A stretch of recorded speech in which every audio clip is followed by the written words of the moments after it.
Saan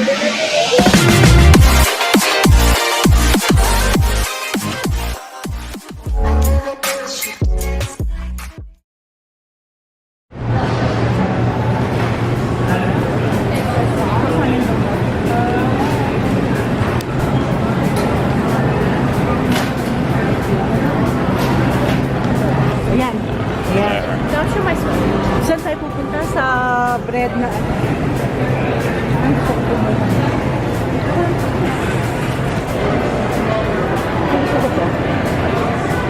ay, ang bango.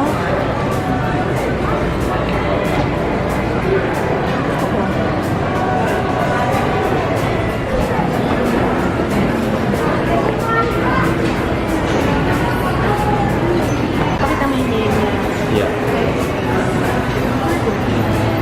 So it's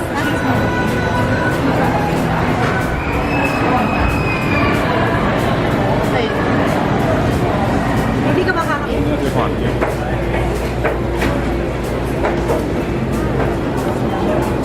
Sorry.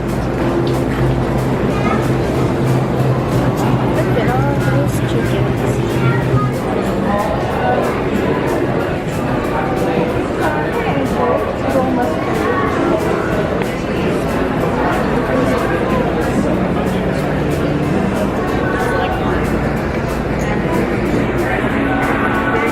Hi guys, we're back from another haul. This time we went to our local farmers market and I just want to show you what we got. It's not a lot, it's just a mini haul. First things first, we have this black chia seeds.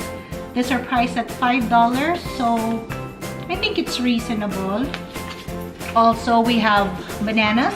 I got it at $2.67. And the reason why we went to this farmers market is to buy lots and lots of breads. To start with, we have challah bread and we also have brioche bread. I think both of them cost around $5.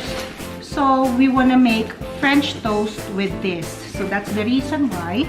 Plus my kids wanted, this is cheese bread. This is $2.25. I can't, there you go. $2.25. That's for my daughter.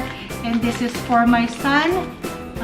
It's apple croissant. It's also $2.25. And then the next one is 2 packs of sourdough bread. These are $8.75 if I'm not mistaken. And last but not least, we went to Wayne's Bagel. And this is what we got.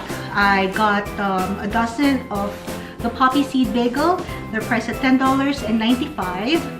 These are good with cream cheese and smoked salmon.